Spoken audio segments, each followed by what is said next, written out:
Marketeers, jumpa lagi dengan saya Delia Amanda dalam Marketeers in 20 Minutes. PT Asuransi Allianz Life Indonesia melalui unit usaha syariah Allianz Life Syariah mencatat jumlah nasabah Allianz Life Syariah yang menggunakan fitur wakaf masih sangat rendah. Hal tersebut dikarenakan oleh rendahnya tingkat pemahaman masyarakat terkait pemanfaatan asuransi syariah untuk melakukan wakaf. Asuransi syariah seringkali disamakan dengan asuransi umumnya, namun yang membedakan adalah dalam penyaluran dana. Keanggotaan syariah menekankan konsep berbuat kebaikan dan tolong-menolong khususnya melalui wakaf. Peserta asuransi syariah bisa menyisihkan sebagian kontribusi iurannya untuk dibagi ke orang lain yang membutuhkan. Penyaluran ini akan bekerjasama dengan lembaga penyalur wakaf yang disebut Nazir. Saat ini, Allianz Life Syariah telah bekerja sama dengan iWakaf yang telah terbukti menyalurkan wakaf ke berbagai lokasi. Melalui wakaf, manfaat asuransi dan manfaat investasi dapat menebarkan kebaikan dan maslahat kepada masyarakat luas. Bagaimana selengkapnya wakaf dalam asuransi syariah ini? Kita simak pemaparan Hendra Gunawan, Head of Syariah Marketing and Business Support Allianz Life Indonesia berikut ini. Boleh masuk ke slide-nya ya, Mas.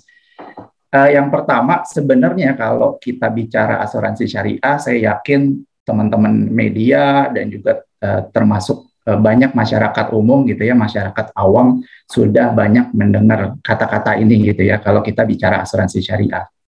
Nah, hal ini juga salah satunya mungkin karena kalau kita lihat bukan cuma dari sisi industri gitu ya, termasuk dari perusahaan asuransi, juga media, dan juga regulator itu memang sudah banyak melakukan kegiatan-kegiatan, aktivitas-aktivitas sosialisasi ke masyarakat.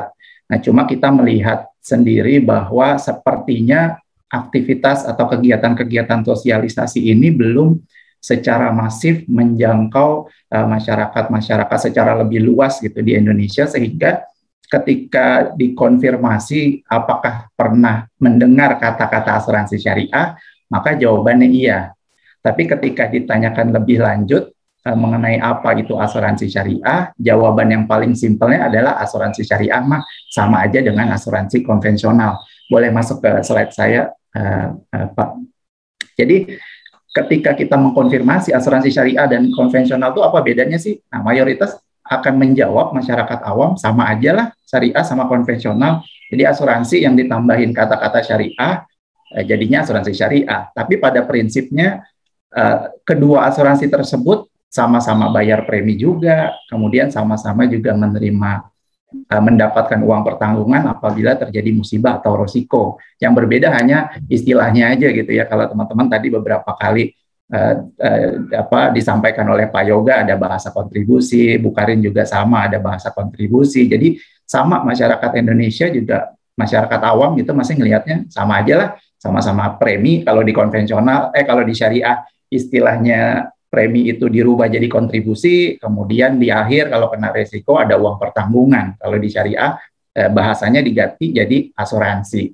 Nah, saya pribadi dan kita melihatnya memang ini jadi sesuatu yang wajar karena tadi edukasinya sendiri walaupun banyak tapi sepertinya masih belum cukup untuk menyentuh mereka. Akhirnya ketika bicara tentang asuransi syariah yang dilihat hanya di bagian depan dan bagian belakang gitu ya, input dan outputnya, di mana mau asuransi syariah mau asuransi konvensional, di depan itu ada nilai yang dibayarkan oleh seseorang dan di akhir ketika terjadi musibah atau risiko ada nilai yang diterima oleh seseorang. Jadi sesimpel itu kita berpikir, sehingga paradigma yang muncul sampai saat ini masih banyak masyarakat awam berpandangan gitu ya, asuransi syariah sama juga dengan asuransi konvensional, atau asuransi syariah tidak berbeda dengan asuransi konvensional. Nah, padahal yang perlu kita tahu, yang harus kita pahami gitu ya secara lebih tepat, sebenarnya di pengelolaan atau apa yang terjadi di tengah-tengah setelah input dan output dilakukan gitu ya. Setelah nilai tertentu disetorkan, kemudian setelah nilai tertentu itu didapatkan, di tengah-tengahnya ini yang kita harus paham lebih jauh, sehingga kalau kita bisa tahu proses di tengahnya ini antara input dan outputnya, maka seharusnya kita jadi juga lebih tahu tentang asuransi syariah itu seperti apa. Nah, saya sendiri, boleh selanjutnya Mas, saya sendiri pertama, kalau kita bicara asuransi syariah, yang harus kita pegang adalah niatnya. Gitu. Saya senang pakai istilah berasuransi syariah gitu ya. Jadi nggak cuma ngomongin asuransi syariah, tapi saya lebih senang dengan bahasa berasuransi syariah. Nah, kalau kita lihat di sini sebenarnya kalau mengenai asuransi syariah itu yang utama di dalam berasuransi syariah itu bukan tentang diri sendiri.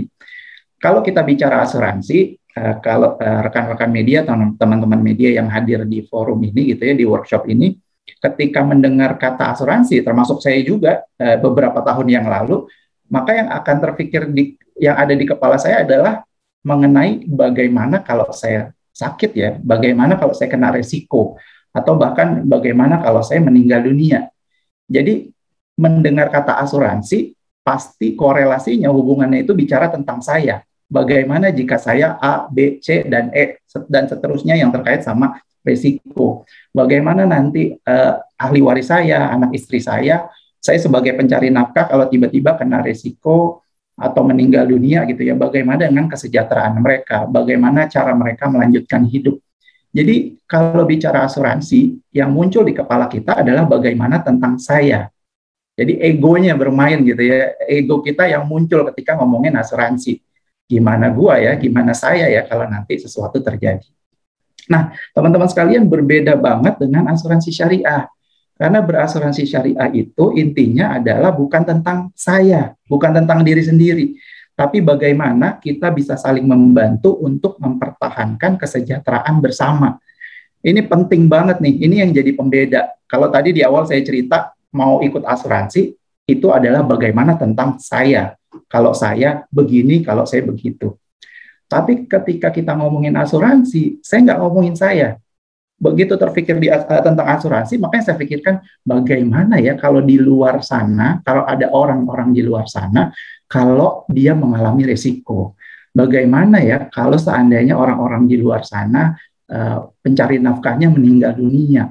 Apa yang terjadi dengan ahli warisnya mereka?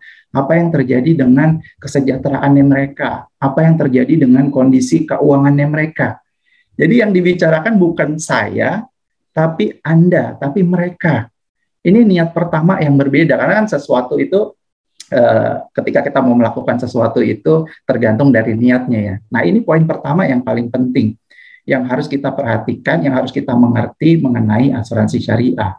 Ketika kita berasuransi, bukan bicara tentang ego kita, tapi adalah keinginan kita untuk bisa membantu orang lain di luar sana apabila terjadi resiko. Karena yang tadi udah disampaikan gitu ya sama Pak Yoga, yang namanya risiko kok kayaknya semakin kesini semakin jadi sesuatu yang biasa. Nah, itu dipikirkan di dalam konsep berasuransi syariah. Bagaimana kalau di luar sana pencari nafkah mengalami risiko, tidak bisa memiliki pendapatan, kemudian bagaimana anak istrinya melanjutkan sekolahnya, bagaimana anak istrinya memenuhi kebutuhan sehari-hari. Nah, inilah yang menjadi dasar pemikiran yang menjadi niat awal orang berasuransi syariah. Ini poin penting banget nih teman-teman. Dan ini sangat luar biasa gitu ya. Berasuransi tapi nggak mikirin diri sendiri. Tapi begitu bergabung dengan asuransi syariah justru berpikir tentang orang lain. Dan sebenarnya di saat yang sama, karena ada beberapa orang ya, ada banyak orang gitu ya juga yang berniat untuk membantu orang lain di luar sana, maka sebenarnya secara otomatis kita sebagai peserta asuransi syariah itu juga masuk ke dalam mekanisme tolong-menolong dari orang-orang tersebut. Nanti saya akan jelaskan lebih detail. Jadi teman-teman sekalian, konsep keanggotaan asuransi syariah itu adalah tolong-menolong di antara peserta. Nah, lanjut. Ini diwujudkan, kalau teman-teman sekalian, ini agak teknis gitu ya. Ini diwujudkan dalam sebuah akad atau kontrak di dalam asuransi syariah. Kalau teman-teman bicara akad, nah itu udah nggak perlu ditanyain lagi deh. Akad yang paling terkenal di Indonesia, bahkan di dunia kan akad nikah ya. Nah, saya nggak tahu nih, karena nggak kelihatan ininya kan, apa namanya, wajahnya. Mungkin teman-teman di sini beberapa atau banyak teman-teman yang pasti udah merasakan bagaimana akad nikah itu ya. Gitu. Nah, kalau teman-teman yang belum merasakan, insya Allah saya doain semoga segera bisa menjalankan akad nikah gitu ya. Sama teman-teman, sesuatu itu kalau di asuransi di syariah gitu ya, di dalam transaksi kegiatan syariah itu harus ada kesepakatannya gitu, harus ada penjelasan mengenai hak dan kewajibannya. Nah, di dalam asuransi syariah yang berbeda, di dalam form surat permohonan asuransi jiwa gitu ya. Jadi ketika peserta memutuskan saya kayaknya kepingin deh membantu banyak orang, saya kepingin bergabung dengan dalam program asuransi syariah gitu ya, atau dalam programnya Allianz Syariah. Maka sebelum bergabung ada akad atau kontrak yang disebutkan dan yang bisa disepakati oleh peserta gitu. Nah, salah satu poinnya yang tadi saya cerita, kalau teman-teman lihat di bagian bawah, di poin 1, saya coba bacain ya. Di poin 1 itu disebutkan, saya menyatakan diri sebagai anggota kumpulan peserta asuransi syariah Allianz bersama dengan peserta lainnya untuk saling tolong-menolong. Nah, ini yang tadi saya cerita tuh. Jadi segala sesuatu tergantung dari awalnya, dari niatnya. Niat orang gabung asuransi syariah untuk menolong orang, bukan untuk menolong diri sendiri dulu. Nah, itu disebutkan di dalam akad. Jadi, saya sebagai peserta bergabung tujuannya untuk saling tolong-menolong dengan peserta yang lain kalau terjadi musibah. Nah, ini ada di dalam akad yang ditandatangani dan disepakati oleh setiap peserta yang bergabung dengan atau dalam program asuransi syariah. Nah, poin ini itu berbeda atau tidak terdapat atau tidak dimunculkan di dalam produk konvensional karena memang secara kontrak atau akad berbeda. Poin kedua, kalau di perusahaan asuransi syariah, Allianz Syariah misalkan dalam hal ini, itu fungsinya sebagai apa gitu kan? Karena kalau di dalam konsep asuransi, pastinya perusahaan asuransi itu kan sebagai penanggung risiko. Jadi risiko peserta itu akan ditanggung kemudian oleh perusahaan, di mana kalau terjadi risiko, maka perusahaan akan mengeluarkan nilai tertentu sesuai dengan perjanjian di awal. Ini hal yang berbeda juga teman-teman sekalian. Yang kedua, kalau di sini disebutkan, saya menyatakan dan menyetujui berdasarkan akad memberikan kuasa kepada Allianz unit syariah selaku wakil. Nah, untuk mengelola dana risiko bla bla bla bla dan seterusnya. Jadi perusahaan asuransi syariah kalau di dalam program sekalian, kalau di lingkungan rumah kita, kalau di tempat tinggal saya kebetulan ada program iuran kematian yang di manage gitu ya oleh ketua RT. Jadi masing-masing dari kita tuh setiap bulan membayarkan iuran. Kemudian kalau ada salah satu warga kita biasanya yang entah itu sakit kemudian ataupun meninggal dunia, maka iuran yang tadi dikumpulkan dari setiap warga itu akan diberikan kepada ahli waris atau kepada pihak warga tersebut yang mengalami sakit. Nah, fungsi Allianz ini sebenarnya kayak RT tadi tuh, dia bantu mengelola saja gitu. Sementara dana iuran tadi itu tetap menjadi milik peserta, diiurkan oleh peserta menjadi milik peserta dan digunakan nantinya juga untuk peserta. Ini yang kedua yang menjadi pembeda. Jadi perusahaan asuransi syariah hanya sebagai pengelola dari dana para peserta program asuransi syariah. Nah, lanjut boleh. Selanjutnya boleh lanjut. Oke. Nah, selanjutnya ini operasional ya teman-teman sekalian, ini lebih lengkap gitu ya kalau kita bicara kontribusi. Jadi premi kalau di istilah konvensionalnya, setiap premi yang dibayarkan atau setiap kontribusi yang dibayarkan ini sejatinya kalau untuk produk asuransi yang dikaitkan dengan investasi ya teman-teman. Jadi yang ada di slide ini sebenarnya gambaran untuk PID gitu ya, produk asuransi yang dikaitkan dengan investasi. Nah, dalam konteks ini saya coba menggambarkan di produk asuransi jiwa unit link syariah gitu. Jadi pada saat peserta membayarkan premi maka atau kontribusi gitu ya, maka akan terbagi menjadi dua. Pertama, iuran tersebut atau kontribusi tersebut akan menjadi milik peserta yang dikelola untuk peserta, kemudian yang kedua sebagai fee atau operasional perusahaan. Nah, kontribusi tadi sendiri itu di bagian peserta itu terbagi menjadi dua. Pertama, sebagian akan masuk ke sebagai iuran tabaruk atau iuran tolong-menolong tadi yang saya cerita kalau seandainya terjadi risiko. Kemudian bagian kedua akan dikelola sebagai investasi peserta gitu. Nah, iuran tabaruk atau iuran tolong-menolong nanti akan dikumpulkan oleh perusahaan asuransi syariah, oleh Allianz Syariah ke dalam sebuah rekening yang kita namakan rekening dana tabaruk atau rekening tolong-menolong gitu ya. Kemudian rekening tabaruk inilah yang fungsinya nanti sebagai santunan untuk peserta lain yang terkena musibah gitu ya. Kalau ada salah satu peserta, maka klaim yang diterima oleh peserta, santunannya itu diberikan dari rekening tabaruk. Kemudian yang selanjutnya, di setiap satu periode, ini juga agak teknis teman-teman, di dalam satu periode, karena biasanya setiap, di dalam konsep asuransi syariah, di dalam satu periode, atau kita menyebutnya dalam 1 tahun perhitungan, mulai 1 Januari sampai dengan 31 Desember tiap tahunnya itu, kita akan melakukan penghitungan atas rekening tabaruk yang ada sampai dengan akhir tahun. Sebagai contoh, kalau seandainya dalam 1 tahun terkumpul iuran tabaruk atau iuran tolong-menolong ini sebesar 100 miliar, kemudian santunan yang dibayarkan nilainya 50 miliar, maka terjadi yang dinamakan surplus underwriting. Nah, surplus underwriting inilah yang kemudian kalau berdasarkan fatwa dari Dewan Syariah Nasional Majelis Ulama Indonesia, pertama kita bisa kembalikan lagi surplus tersebut ke rekening dana tabaruk peserta. Kemudian yang kedua juga bisa dibagikan kepada peserta sesuai dengan haknya secara prorata. Kemudian yang ketiga bisa di-sharing kepada perusahaan. Nah, ini salah satu konsep surplus yang ada di asuransi syariah yang kita tidak temukan di dalam konferensi non-syariah atau konvensional. Lanjut boleh? Nah, ini saat ini, tadi kalau saya nggak salah ingat, Pak Yoga sempat menyebutkan gitu ya, tapi ini saya cerita di slide ini dalam konteks pengelolaan dana tabaruknya atau rekening tabaruk. Jadi total sampai dengan saat ini, teman-teman sekalian, sampai dengan akhir Desember 2020 itu ada 94.800 peserta asuransi syariah. Ini jadi dari berbagai macam produk ya.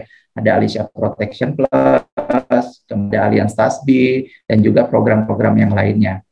Nah, dari 94.800 peserta tersebut sampai dengan 31 Desember, selama tahun 2020 itu ada 33.000 peserta yang menerima dana santunan dengan total nilai jumlah santunannya sebanyak 280,9 miliar rupiah. Nah, ini yang tadi saya cerita, ini konsepnya luar biasa banget. Kalau tadi kan di RT, iuran kita cuma 20 ribuan, paling terkumpul sekian ratus ribu gitu ya setiap bulannya. Tapi dengan konsep tolong-menolong, konsep kebaikan yang kemudian diwujudkan dalam program asuransi syariah, itu kita bisa membantu lebih banyak orang, bisa membantu mensejahterakan keluarga di luar sana, peserta asuransi syariah, sehingga ketika risiko terjadi atau musibah terjadi, kesejahteraan itu tetap terjaga gitu ya.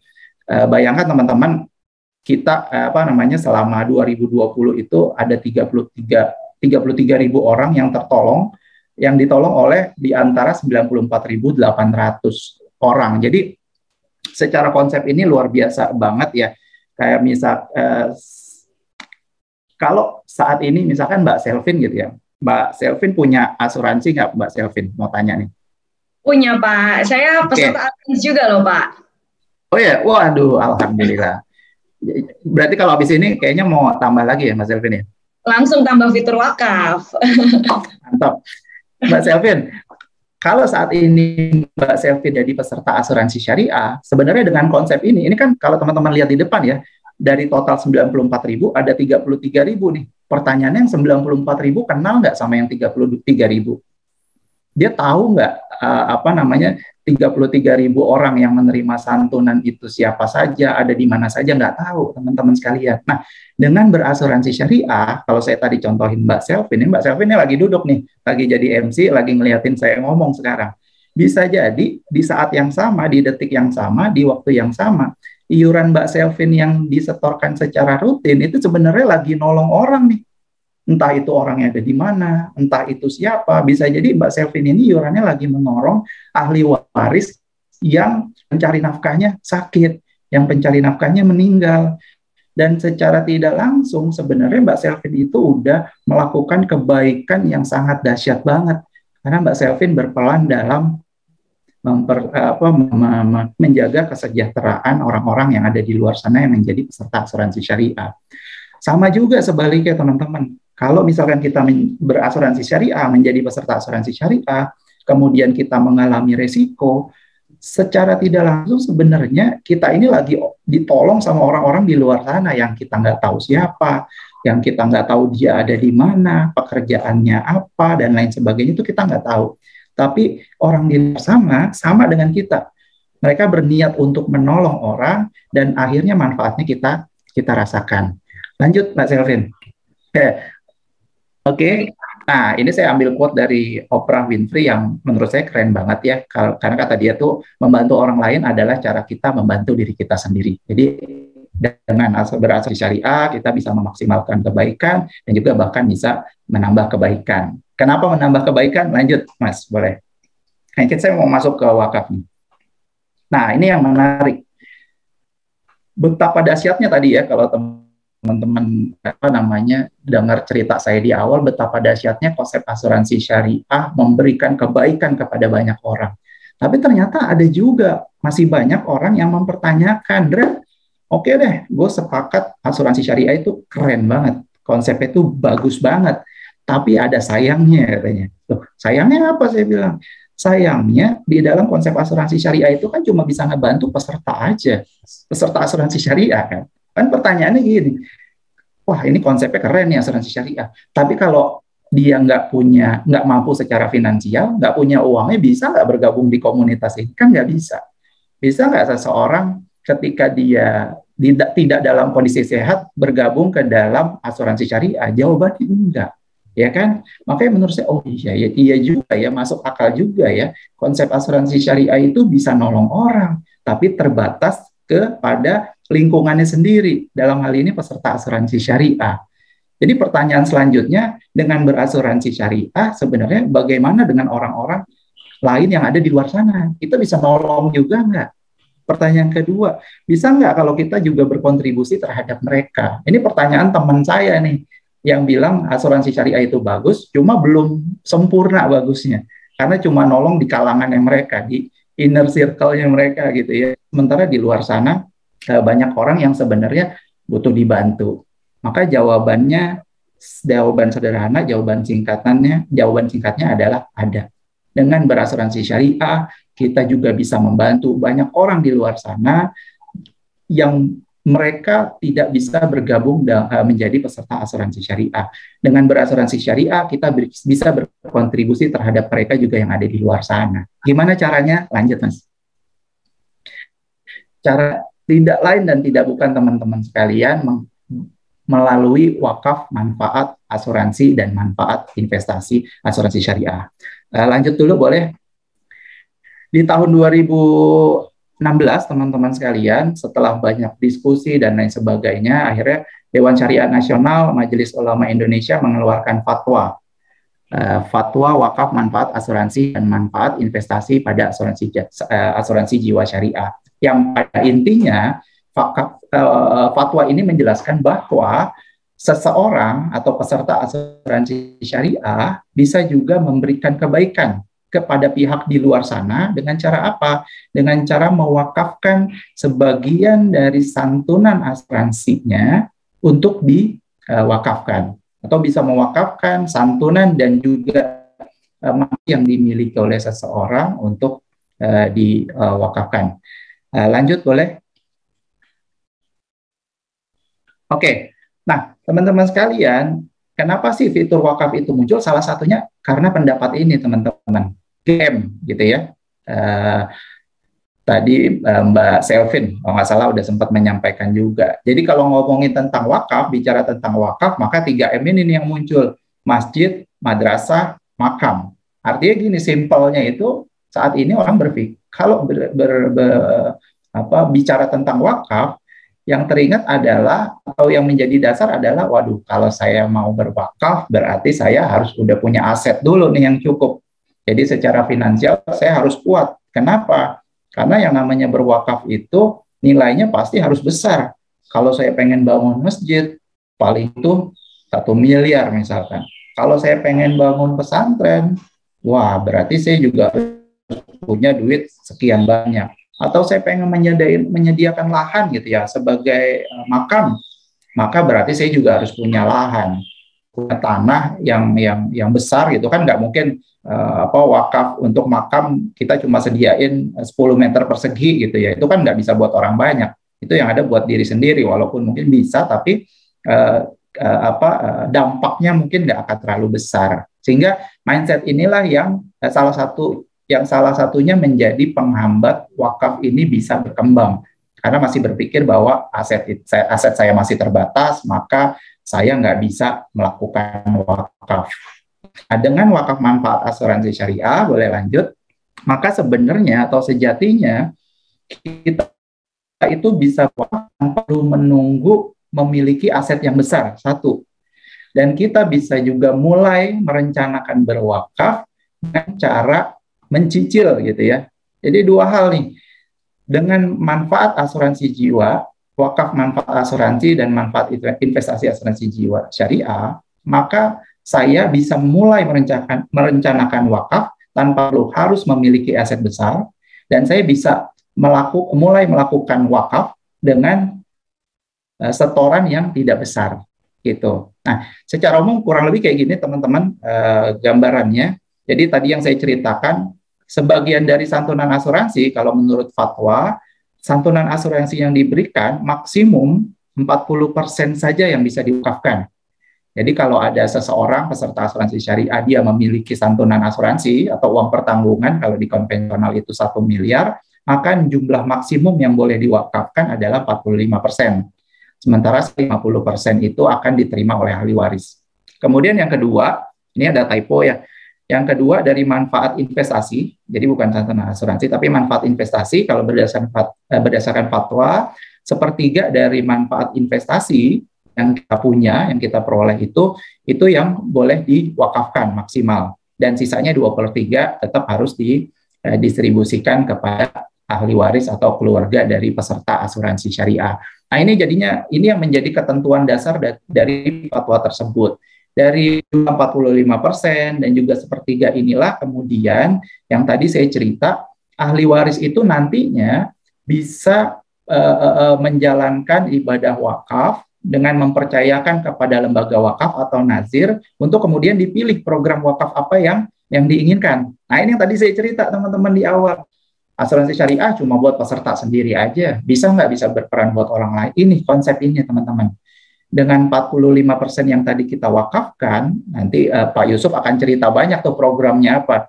Nah, ahli waris itu bisa memilih, Pak Yusuf saya kepingin wakaf saya ini untuk pembangunan jembatan misalkan. Atau Pak Yusuf, saya ngelihat di sekitar saya banyak banget orang-orang nggak mampu yang nggak menerima akses kesehatan atau nggak mendapatkan akses pengobatan di rumah sakit. Saya kepengen wakaf ini digunakan untuk operasional atau pembangunan rumah sakit gitu ya. Yang nanti banyak orang juga yang berwakaf digabungkan dan kemudian menjadi rumah sakit. Dan ini banyak banget teman-teman. Artinya dengan fitur wakaf atau dengan wakaf melalui manfaat asuransi dan manfaat investasi pada asuransi jiwa syariah, kita akan bisa menyentuh, kita akan bisa berkontribusi lebih dalam lagi, lebih banyak lagi terhadap orang-orang di luar sana. Di mana program wakaf sendiri kalau saat ini sangat-sangat banyak, sangat-sangat terbuka, sangat-sangat tidak terbatas, sehingga orang-orang yang menerima dan merasakan manfaatnya itu juga lebih banyak lagi gitu.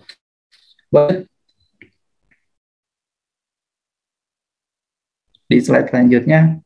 Oke, nah teman mungkin bertanya gitu ya, kalau di kita itu fitur wakaf di Allianz sendiri kita sudah mulai di tahun 2019 dan memang kita cukup masif gitu ya melakukan sosialisasi, pengenalan, karena kita pernah melakukan consumer survey gitu di Allianz dan saat ini itu baru sekitar 4% dari customer kita yang mengambil fitur wakaf. Jadi memang belum terlalu besar, di samping satu edukasi tentang wakaf sendiri masih sangat rendah, dan yang kedua akhirnya menimbulkan ketidaktahuan dari masyarakat bahwa wakaf di dalam produk atau program asuransi ini itu sebenarnya juga bisa dimanfaatkan untuk mereka gitu. Nah, sampai saat ini, sampai dengan 30 Juni 2021, potensi wakaf yang kita miliki di Allianz Syariah dari peserta-peserta kita itu senilai 24,8 miliar. Ya, dengan saat ini total peserta itu sebanyak 298 orang. Jadi kita namakan potensi, kenapa? Karena memang di dalam program asuransi jiwa syariah atau wakaf di dalam produk asuransi jiwa syariah ini kan nilai wakafnya sebenarnya belum diwakafkan gitu ya, belum dibayarkan. Karena nilai wakaf ini, potensi wakaf ini akan menjadi nilai yang sebenarnya akan terwujudkan ketika nanti peserta dari asuransi syariah meninggal dunia gitu ya. Maka kita masih namakan sebagai potensi wakaf, dan kita yakin insya Allah dengan tentunya ini jadi salah satu kesempatan hari ini, tentunya jadi salah satu salah satu tujuan kita, di mana kita juga berharap teman-teman media pastinya bisa mendukung gitu ya, membantu kita dalam mengembangkan, menginformasikan kepada masyarakat mengenai wakaf, manfaat asuransi, dan juga manfaat asuransi manfaat investasi asuransi jiwa syariah. Selanjutnya boleh. Oke, nah ini slide terakhir saya, teman-teman. Jadi ini juga sama, salah satu hasil di consumer survey kita, mayoritas peserta asuransi syariah di Allianz mengatakan mereka memiliki asuransi syariah, atau mereka saat ini memutuskan bergabung dengan Allianz Syariah. Salah satunya yang paling utama, alasan yang paling utama adalah karena mereka ingin berbagi kebaikan kepada banyak orang. Gitu teman-teman.